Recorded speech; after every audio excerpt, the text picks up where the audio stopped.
Movie के start में हम एक फैमिली को देखते हैं जिसमें प्रसिका और गाय और उनके दो बच्चे ट्रेंट और मडोक्स थे। वो सब वेकेशन बनाने के लिए एक बीच पर जा रहे थे। वो जब वहां पर पहुंचते हैं तो उनका वहां का स्टाफ वेलकम करता है। इसके बाद वो सब बीच पर जाते हैं जहां पर उन्हें एक और फैमिली मिलती है जिसमें क्रिस्टल और चार्ल्स के साथ उनकी बेटी कारा और उनके मोम डैड भी थे। वहां का मैनेजर उन्हें बताता है कि कल आपको उस बीच पर ले जाया जाएगा जहां वो असल में वेकेशन बनाने के लिए आए थे। वो उन्हें वहां पर एक दिन के लिए छोड़ने वाले थे। अगले दिन वो सब वहां पर जाते हैं जहां पर एक रैपर मिड साइज भी था जिसकी मडोक्स फैन थी। मडोक्स और ट्रेंट की कारा से फ्रेंडशिप हो जाती है, मगर उन्हें खेलते हुए वहां पर कुछ नाइफ्स मिलते हैं और कारा भी अचानक फ्रीज हो जाती है। वो लोग इस बात पर ध्यान नहीं देते, लेकिन थोड़ी देर बाद डेड बॉडी मिलती है जिसे देखकर वो सब डर जाते हैं। वो मैनेजर को कांटेक्ट करते हैं मगर वो कांटेक्ट नहीं कर पाते। वहाँ पर एक और कपल आता है जिसे वो सब वार्न करते हैं, मगर उस कपल में जो आदमी था उसके साथ कुछ अचानक घटता है जिससे सब डर जाते हैं। थोड़ी देर बाद प्रसिका और सब नोटिस करते हैं कि मडोक्स, कारा और ट्रेंट की उम्र अचानक बढ़ गई है, जिसे देखकर वो सब शॉक हो जाते हैं। वो कुछ समझ पाते इससे पहले चार्ल्स की मॉम की डेथ हो जाती है क्योंकि उनकी उम्र बहुत ज़्यादा बढ़ गई थी। वो लोग अब समझ गए थे कि इस बीच पर समय बहुत तेजी से कट रहा है। इस बात का पता लगाने के लिए चार्ल्स मिड साइज के फेस पर नाइफ से वार करता है और उसकी चोट बहुत जल्दी हील हो जाती है। वो सब अंदाजा लगाते हैं कि उस बीच पर एक दिन 60 साल का है। इस बात से वो सब घबरा जाते हैं और वो चाहकर भी उस बीच से नहीं निकल सकते थे क्योंकि उनके पास कोई साधन नहीं था।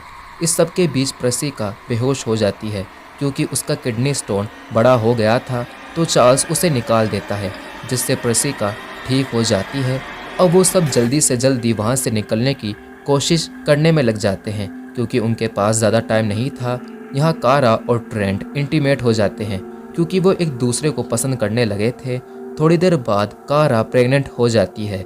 ये देखकर सब शॉक थे और अगले ही पल कारा का डिलीवरी टाइम भी आ जाता है। सब घबराए हुए थे। क्रिस्टल वहां से भाग जाती है, लेकिन कारा एक बच्चे को जन्म देती है जो कि उस बीच की वजह से जी नहीं पाता और मारा जाता है।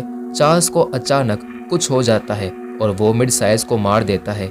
ये देखकर सब डर जाते हैं। उनमें से एक आदमी डिसाइड करता है कि वो स्विम करके वहाँ पर मदद लेकर आएगा और वो वहाँ से चला जाता है, लेकिन मडोक्स को उसकी बॉडी मिलती है जिसे देखकर वो सब और डर जाते हैं। यहाँ कारा चट्टान पर चढ़कर वहाँ से भागने की कोशिश करती है, लेकिन वो नीचे गिर जाती है जिससे उसकी मौत हो जाती है।